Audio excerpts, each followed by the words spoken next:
गणपतीला तुम्ही कोकणात गावी जायचं म्हणून सकाळी 8 वाजता IRCTC वर रेल्वे तिकीट बुकिंग करायला बसता।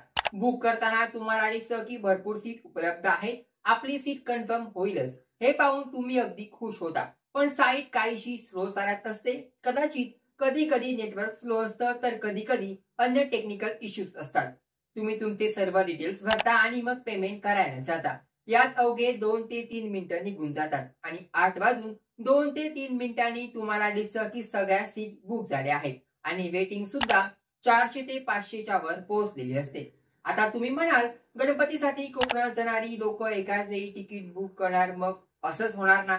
पण असं नाही आहे। गणपतीतच नाही तर ऑफ सीझन मध्ये सुद्धा कोकणात जाणाऱ्या बहुतांश गाड्यांच्या सीट वेटिंग वरच असतात। अनेकांनी असाही आरोप केलाय की हा एक मोठा स्कॅम आहे, ज्यात एजंट कसरगरी टूल वापरून अगदी काही मिनिटात सगळ्या सीटवर आपला कब्जा करतात। खरंच असा काहीतरी स्कॅम आहे का? आणि काय आहे यामागचं गौड बंगाल? चला तर मग जाणून घेऊया आजच्या आपल्या व्हिडिओमधून। नमस्कार, मी टायटस फर्नांडिस आणि आपण पाहत आहे कोकणी गॉसिप। कोकण रेल्वे।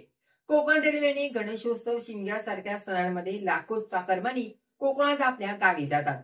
यामुळे तिकिटांची मागणी प्रचंड वाढते। पण तिकिटांची मागणी जास्त असली तरी रेल्वेची क्षमता मर्यादित आहे। उदाहरणार्थ, कोकण रेल्वे मार्गावर दररोज सुमारे 40 ते 50 गाड्या धावतात, पण गणपतीच्या काळात ही संख्या पुरेशी नसते। याशिवाय IRCTCच्या वेबसाईट आणि ऍपवर येणाऱ्या तांत्रिक अडचणी, पावसाळ्यातील इंटरनेट सेवेची वाजलेली बारा, स्लो सर्व्हर, क्रॅश होणारी साईट आणि बुकिंग प्रक्रियेसाठी लागणारा वेळ, या सर्व गोष्टींमुळे सामान्य प्रवाशांना तिकीट मिळणं कठीण होऊन जातं। पण यापेक्षा मोठा मुद्दा आहे तो म्हणजे तिकिटांचा काळा बाजार आणि पोटेन्शियल स्कॅम।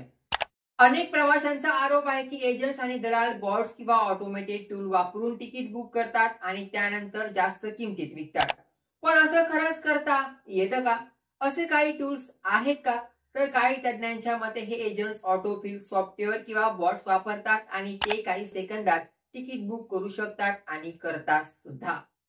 गदर, नेक्सेस, तेज, तात्काळ अशी काही सॉफ्टवेअरची नावं आहेत जी अगदी 3000पासून 5000पर्यंत खरेदी करता येतात।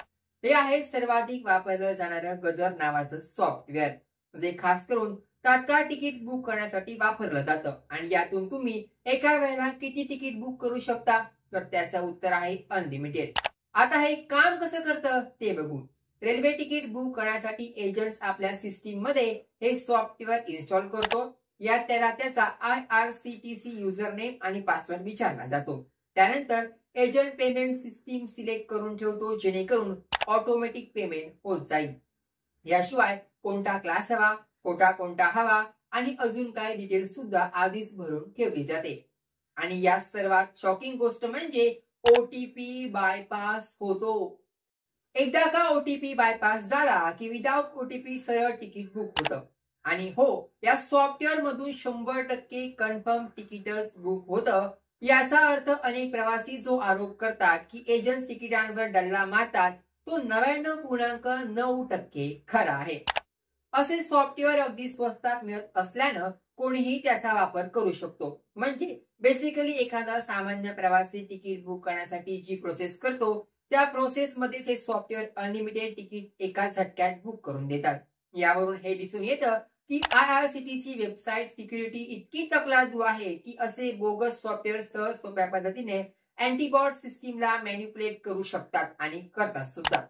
2024 मध्ये रेल्वे मंत्रालयानं अशा 10,000हून अधिक बेकायदा तिकीट बुकिंगची प्रकरणं उघडकीस आणली होती, ज्यात बहुतांश प्रकरणं कोकण रेल्वेशी संबंधित होती। जानेवारी 2025 ते मे 2025 मध्ये IRCTCने 2.9 लाख संशयित PNR शोधले, जे बुकिंग विंडो उघडल्यानंतर 5 मिनिटात तयार झाले होते। या स्कॅमचा आणखी एक मोठा पैलू म्हणजे तिकीट कॅन्सलेशन आणि रिफंड पॉलिसीचा गैरवापर। एजंट्स मोठ्या प्रमाणात तिकीट बुक करतात आणि नंतर जास्त किमतीला विकतात।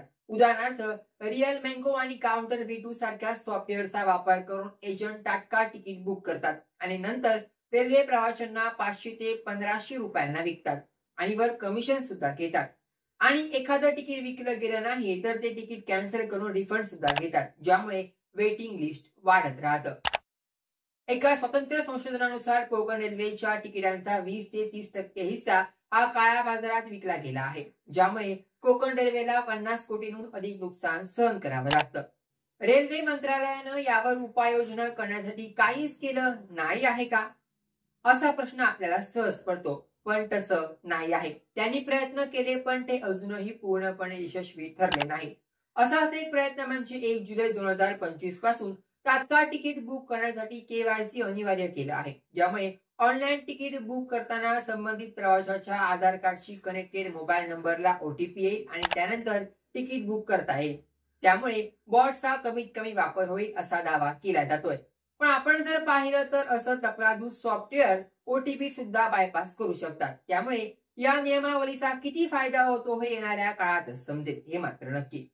एक कोकण रेल्वे प्रवासी किंवा एक रेल्वे प्रवासी म्हणून तिकीट बुक करताना तुम्हाला असा अनुभव आलाय का, हे आम्हाला नक्की सांगा. आणि कोकण आणि गोव्यातील अशाच गॉसिप पाहण्यासाठी पहा फक्त कोकणी गॉसिप. नमस्कार.